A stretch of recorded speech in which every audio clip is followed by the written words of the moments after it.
जो राम ने देखा कि पहाड़ जैसी स्त्री सामने से आ रही है तो विश्वामित्र से पूछ लिया, गुरुदेव ये पहाड़ जैसी स्त्री आ रही है, कौन है? पूछते हुए भगवान श्री राम विश्वामित्र से कहते हैं,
विश्वामित्र बोले हैं, राम ये मुसीबत है, मुसीबत।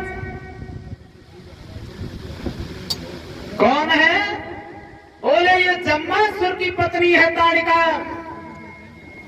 अगस्त महात्मा के श्राप से राक्षसी हो गई है, तब से ये संत महात्माओं के पीछे पड़ी है, इसका वध करा। तो राम बोले हैं, गुरुदेव राक्षसी जरूर है मगर अबला है, अबला, और अबला पे हाथ उठाना बहादुरों को शोभा नहीं देता, इसे हम मारेंगे नहीं। विश्वामित्र समझाते हुए बोले हैं, राम जो दूसरे की निर्दोष आत्मा को दुख देते उन्हें मारने में कोई कष्ट, कोई मुसीबत नहीं होती। तुम इसे मारो, अगर तुम इसे नहीं मारोगे तो ये तुम्हें मार देगी, फिर तुम मरने के लिए तैयार हो जाओ। बात रही अबला की, तो सुनो, अबला सबला हो जाती है जब अपनी सी पर आती है, पल ही में सम्मान करे पल में अपमान कराती है, क्योंकि नारी में कितने रूप भरे करंगी नाय बहुरंगी है, और ढके तो पूरो कुरिमा ढकिले वरना नंगी की नंगी है। ईरान इसे मारो, और तुमने अगर इसे नहीं मारा तो खुद मरने के लिए तैयार हो जाओगी, तुम्हें मार देगी। तो राम ने जिंदगी में पहली बार पहले बाण से उस ताड़िका का वध किया है। ताड़िका का वध करने के बाद आ जाते हैं आजमगढ़ में, और जब आजमगढ़ में आए हैं, राम और लक्ष्मण को धनुष बाण लेकर के यज्ञ की रक्षा करने के लिए खड़ा कर दिया। विश्वामित्र संत महात्मा को बुला करके यज्ञ करने के लिए तैयार हो जाते हैं। जब आजमगढ़ के उस आश्रम में विश्वामित्र यज्ञ करने लगे, स्वा स्वा की धुन गूंजने लगी है, तो राक्षस लोग भागे हैं यज्ञ का विध्वंस करने के लिए।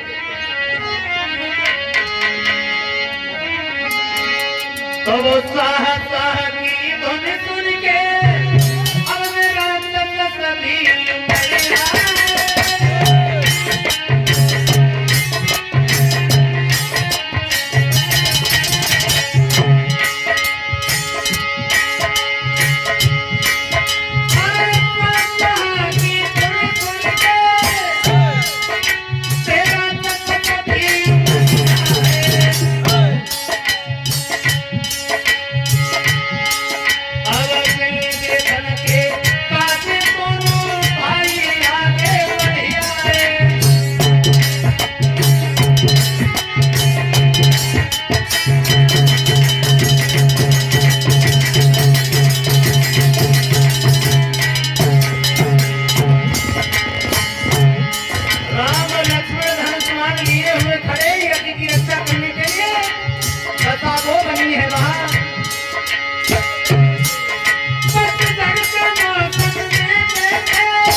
तरीका से वृक्षों से पत्ता झड़ते, वैसे ही राम और लक्ष्मण के बाणों से राक्षस पर राक्षस गिर रहे वहां।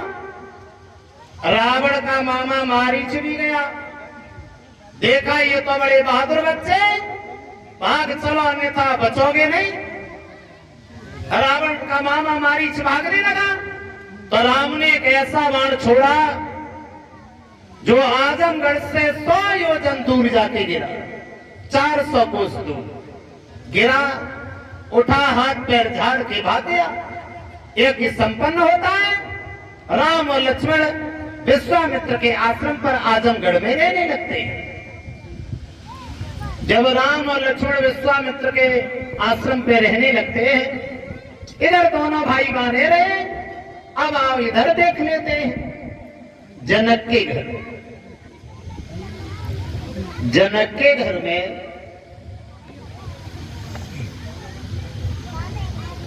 महाराज दशरथ की भांति 3 रानियां थी, शैभागा, सदा और सर्वदा। इन 3 रानियों से 10 बच्चा पैदा हुए थे, जिनमें जनक ही सबसे बड़े थे।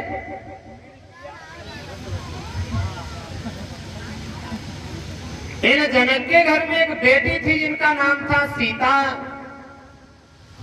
और ये सीता जो पैदा हुई थी, ये जनक की पत्नी सुनैना से नहीं बल्कि पृथ्वी से प्रकट हुई थी। इनके घर में एक लड़का था जिसका नाम था लक्ष्मी ने थे। एक बार सीता ने वो काम कर दिया जो कोई बहादुर नहीं कर सकता था। कौन सा काम? बोले वही काम जो महाराज जनक के यहाँ भगवान भोले बाबा का धनुष रखा हुआ था। उस धनुष को एक बार सीता ने उठा लिया। कब उठाया? बोले बहुत छोटे थे।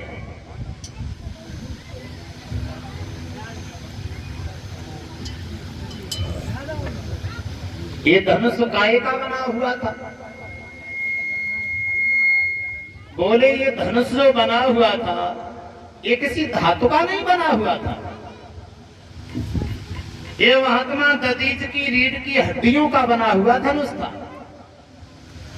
कब बना धनुष? बोले तब बना धनुष जब देवता में राक्षसों में युद्ध छिड़ गया। देवता कम, राक्षस ज्यादा हो गए। तो इंद्र भगवान के पास में रोने लगा, प्रभु कोई उपाय बताओ, राक्षसों पे कैसे विजय पाई जाए?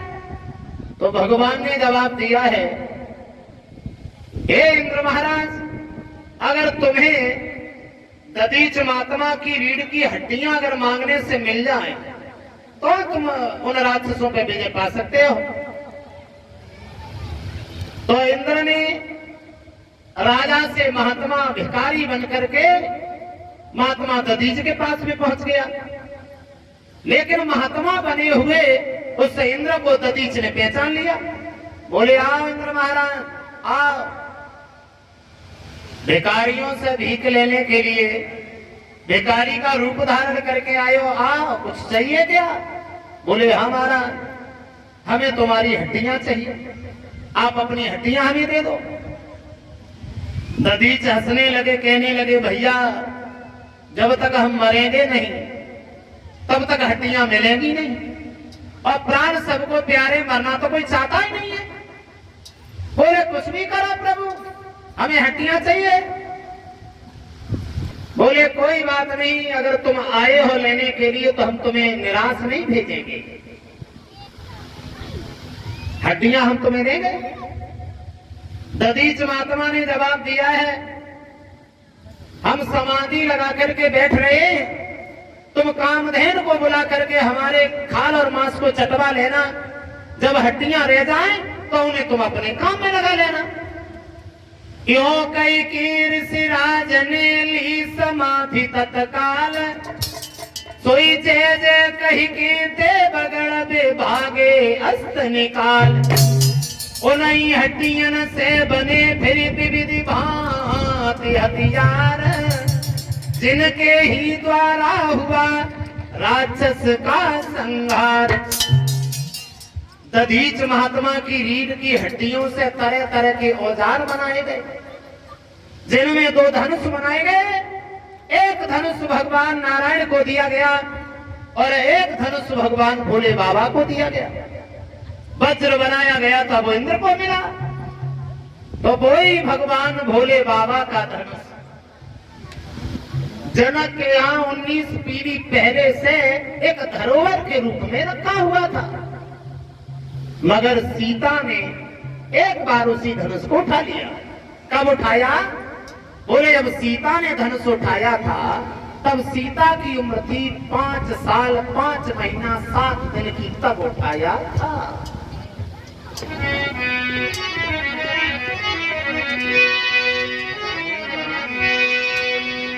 श्री जनक दुलारी सीता ने अरे बचपन में धन वायु उठा लिया।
हमारी बेटी ने तो वो काम किया है जिसे कोई भी बहादुर नहीं कर सकता था।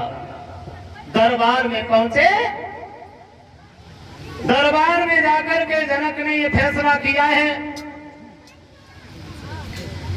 हमारी बेटी ने जिस धनुष को उठा लिया, अब हम अपनी बेटी के स्वयंवर के लिए ये शर्त रखेंगे, जो भी बहादुर इस धनुष को तोड़ देगा वही हमारी बेटी सीता से रिश्ता जोड़ देगा। राजा महाराजाओं के पास खत भेजे जाए और खत में एक ही बात लिख दी जाए, जो भी धनुष को तोड़ देगा वही हमारी बेटी सीता से रिश्ता जोड़ लेगा। चारों तरफ खत भेजे गए। एक खत आजमगढ़ में विश्वामित्र को मिला, तो विश्वामित्र बोले हैं राम, जनकपुर में स्वयंवर हो रहा है तो चलो स्वयंवर को ही देख लिया जाए। बोली चलो कि चलो, और चल दिए। विश्वामित्र के साथ राम और लक्ष्मण दोनों भाई चले हैं आजमगढ़ से जनकपुर के लिए। कब चले? बोली तब चले पाकरी के खबरी स्वयंवर और श्री जनक राज के धाम चले।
चले हैं आगे।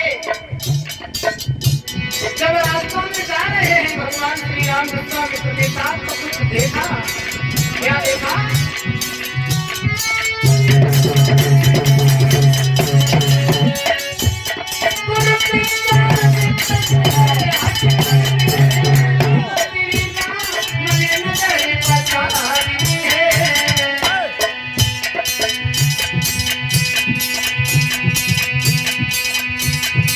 देखा साड़िन में कड़ी भरी, देखा साड़िन में कड़ी भरी, और पत्थर की पाई नारी है।